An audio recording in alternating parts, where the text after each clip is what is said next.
if there were, sort of like top tips to recognize how your brain is playing tricks on you and how you can outsmart it, Yeah. what would those tips be? And a lot of people don't believe me when I say this, but the neuroscience shows us that our emotions last 90 seconds, give or take, within our bodies and our brains.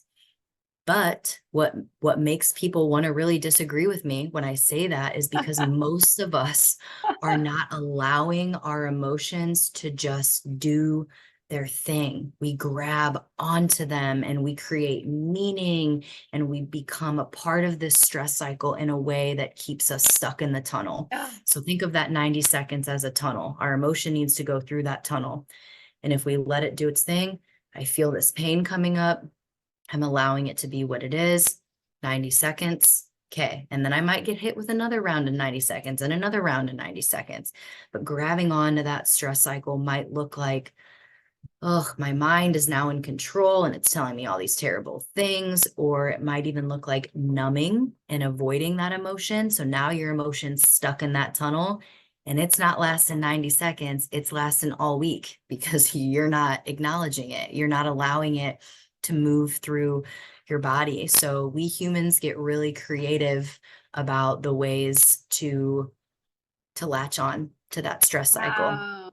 I have never heard, first of all, the 90-second rule, if you will. Because Yeah. I've heard more like the, 5-year rule. That's my go-to, hanging on for emotion. So that's powerful to know that you can sort of like lasso that little window of time and Mhm. ride your way through it.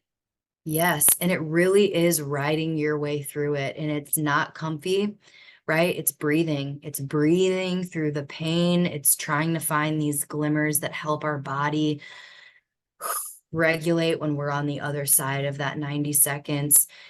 And I don't know, I think it can just be really empowering and motivating to know that there's ways that I can unhook myself from this pain.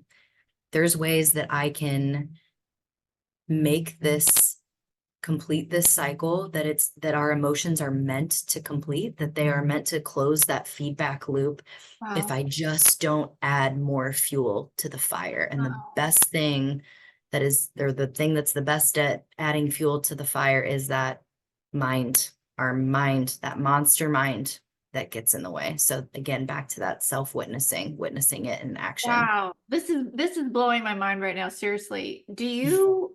So are you saying that theoretically, if we ride the wave of this for the 90 seconds, instead of trying to fight it away, like bat it off, that we could potentially notice a difference in our body, in our nervous system, in our anxiety levels, or whatever it is that like we could actually feel a shift if we stick with it for 90 seconds?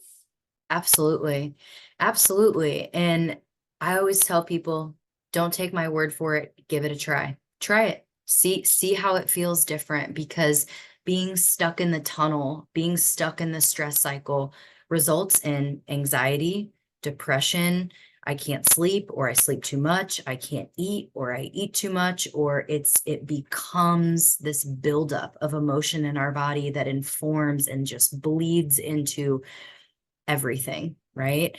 Whereas when we are able to close the feedback loop or allow it to move through the tunnel, and I can't emphasize enough, it's not to say that you're not going to get hit with another wave of emotion. It just means that particular emotional wave, you allowed it to surface and therefore complete its stress cycle. And it will not be held in your system if you allow it to move through. Something as simple as walking. If I am sad, I need to I need to walk it off. Think of it as walking this emotion off, allowing it to surge and surface and down regulate, come back on the other side of that dysregulation.